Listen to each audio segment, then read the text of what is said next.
Welcome back, students. In this video, I'm going to give you an overview of the military orders.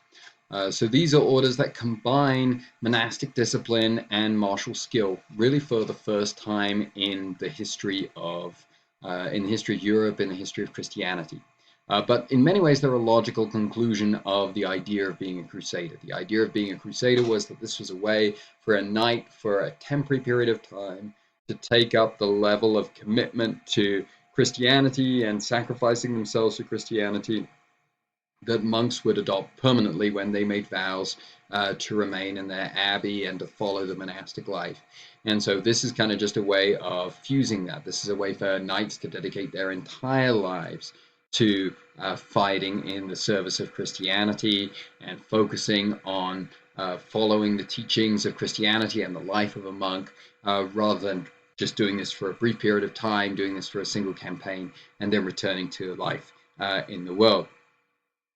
And so the original military order was the Order of the Templars. And this was founded by a man named Hugh of Payenne, a knight named Hugh of Payenne, who traveled from France to the Holy Land with 8 companions, and they resolved to dedicate themselves to the service of Christ and to practicing pious chivalry, so upholding the standards of the peace and truce of God.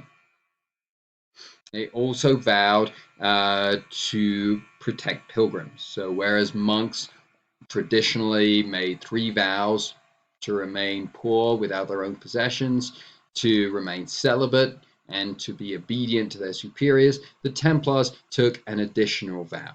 That is the vow of dedicating themselves to protecting pilgrims. Remember that the stories about the oppression of pilgrims had been one of the reasons that inspired knights to go on the crusade. And so Baldwin II, who's the king of Jerusalem at the time, gives them as headquarters the Al-Aqsa Mosque, which was thought to have been built on the site of the Temple of Solomon. And so it's for this reason that this new order of warriors dedicated to fighting to defend pilgrims to the Holy Sepulchre and to Jerusalem became known as the Templars. The life of the Templars was in many ways similar to a monastic life. They had a rule of prayer and fasting and devotions that was written by Bernard of Clairvaux, who was a monk, who was one of the spiritual leaders of Europe at the time. And so you have this life of regular prayer and work and life in community together that's very similar to the lives that are being lived by monks across medieval Europe at this time. The structure of the order was much more like a military structure. So we have 3 ranks. Noble knights, those who come from a noble background, they wear white, they dedicate their lives to serving God. They typically hold 3 or 4 horses. They're attended by 1 or 2 squires, and the squires are typically hired professionals. And then you have non-noble sergeants, so those who don't come from a noble background, who are administrators and artisans. So it's their job to build the fortresses for the Templars. It's their job to administer the property and the possessions of the order, and then also to fight alongside the noble knights as the light cavalry. So we have the crack troops, which are the nobles, and then we have these non-noble administrators who fight alongside. And then the third rank is the rank of the chaplains. These are ordained priests. They care for the spiritual needs of the order, provide them with access to the sacraments, forgiveness of their sins, and they are non-combatants who do not fight. And so these are 3 different ranks within the Templar order. Now, Bernard of Clairvaux is a very popular spiritual leader in Europe at the time. He promotes the Templars heavily. The Templars are assigned, and so the Templar order grows, and they're assigned more and more responsibilities. And as part of this, they build massive castles along the frontiers of the Latin Kingdom of Jerusalem, which is pretty exposed. It's kind of just an open desert, and so they need fortified areas there to protect this kingdom, which is always outnumbered against the threat of invasion and attack from the different enemies that are out there. So they staff the castles on the frontier, so they're stock troops in that way. They're also shock troops. They quickly come to be considered the best troops in the Crusader army. Not everyone liked the Templars. This is well known. There were lots of people who didn't like them, but no one questioned the bravery of the Templars. The number of knights from the Templar Order who died in battle was enormous, was a much higher proportion than we're used to seeing in this society. Basically, all the leaders of the order would die in battle. As a part of their rule, they were not allowed to surrender unless the entire army had stopped fighting.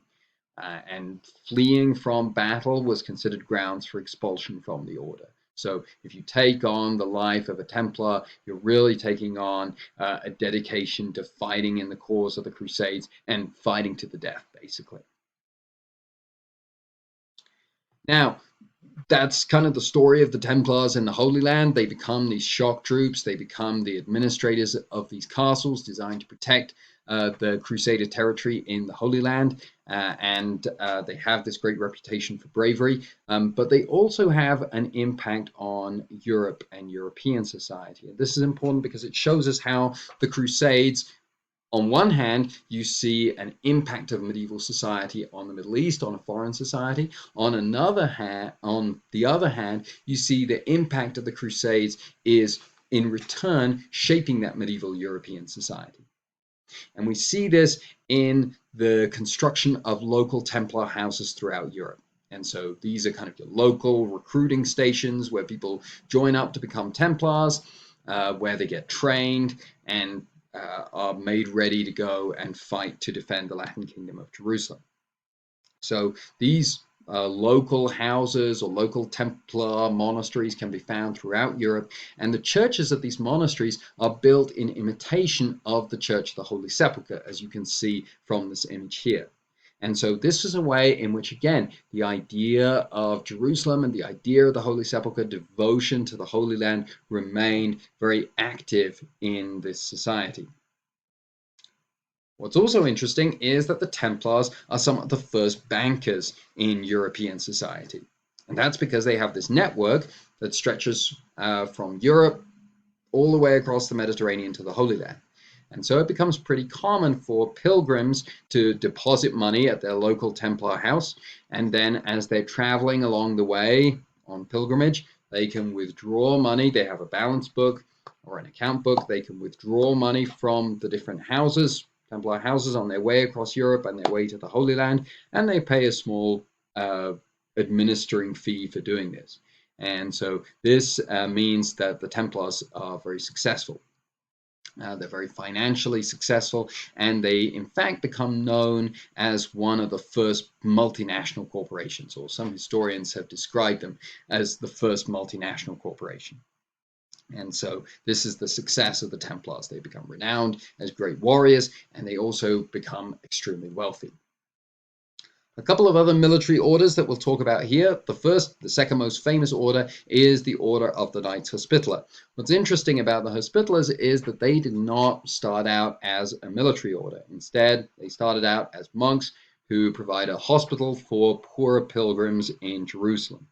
So you have this huge surge of pilgrims who want to visit Jerusalem after the First Crusade. Jerusalem, always a big draw as a pilgrimage destination, even more so now. So you have lots of pilgrims who are traveling to Jerusalem, and many of these people get sick along the way, or when they arrive in Jerusalem, they've given basically everything that they had or everything that they had access to in order to reach Jerusalem. They have no way to take care of themselves in Jerusalem. And so the Hospitallers provide them with this hospital for the pilgrims. And so this became a very large hospital, up to 2,000 beds. And the pilgrims who spent time in this hospital, this was a way for some of the poorer people in medieval society to experience a degree of luxury, sleeping in a bed, eating a regular diet of meat, this type of luxury that they would otherwise probably not experience in their lives.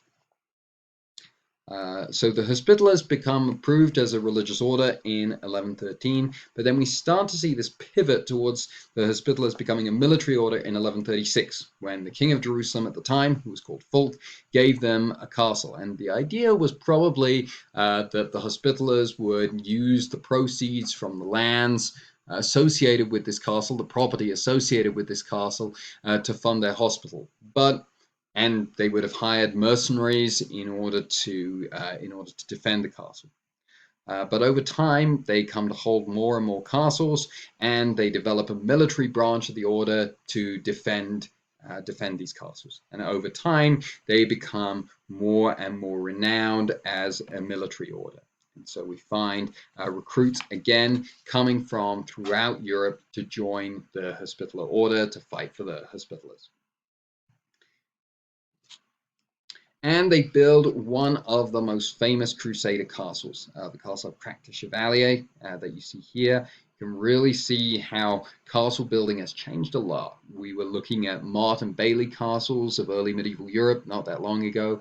Now you have this really substantial edifice, these concentric walls, a garrison of about 2,000 soldiers. This is a much bigger enterprise than medieval Europeans were used to before the Crusades.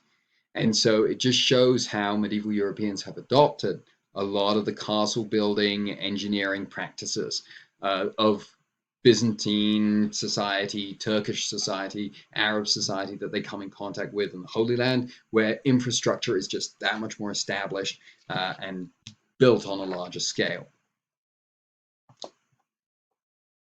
Just a couple of other military orders before we close here. The famous order, of course, is the Teutonic Knights. So this was an order that was founded in 1192 to take care of German pilgrims who were coming to the Holy Land. Then in the 13th century, they're transferred back to Europe. It's increasingly because the Crusaders are losing land in the Middle East. And so the Teutonic Knights instead are brought back to fight on the eastern frontiers of Christian Europe and to defend these lands against pagan invaders like the Mongol invasions. Throughout their history, they remain seen as a threat to secular rulers. And this is going to be a part and parcel of the history of the military orders. That at the end of the day, they're always an independent military force. And as governments of different kingdoms become more and more powerful, they're seen as a greater and greater threat because they don't owe specific allegiance to a particular government. They owe allegiance and obedience to this order. So actually, the Teutonic Knights were disbanded and ended by Adolf Hitler because they were seen as rivals, as an independent force within Nazi Germany that had to be removed. There were also a number of Hispanic military orders. So we've been talking mostly about the Crusades in the Holy Land, but we're going to come to talk about the Crusades in Spain. And so Crusades that are being fought against Muslim rulers in Spain during this period. There were military orders that were created. The Order of Aviz is kind of interesting because it was created, the only military order that was created by a woman, Teresa, the ruler of Portugal. And the Order of Aviz fights in Portugal, fights to recover what had historically been considered Christian territory that was under Muslim occupation in Portugal, and then they become missionaries that are sent to North Africa. The Order of Calatrava, the most famous Hispanic military order that was founded in 1158, and they're founded to defend a castle that the Templars had said it's too dangerous to defend this castle. So this gives you a sense of how intense the situation was. And so the Order of Calatrava are famous as being the order that will take on enterprises, take on tasks that even the Templars consider too difficult. And so here we have all the different military orders: Templars, Hospitallers, those are the biggest ones. Teutonic Knights, Order of Aviz, Order of Calatrava, these are some more minor orders that are still remembered as well. So before we move on to the Second Crusade, three big takeaway points. First, that Muslim strength in the north of the Latin Kingdom of Jerusalem is growing. Future crusading or subsequent crusading expeditions after the First Crusade, like the Crusade of 1101, are unsuccessful. Shows that it's getting harder to fight successfully as a crusader. The Latin Kingdom is successfully constructed, integrates feudal practices, and we see the Crusaders becoming a part of medieval society with the construction of the military orders.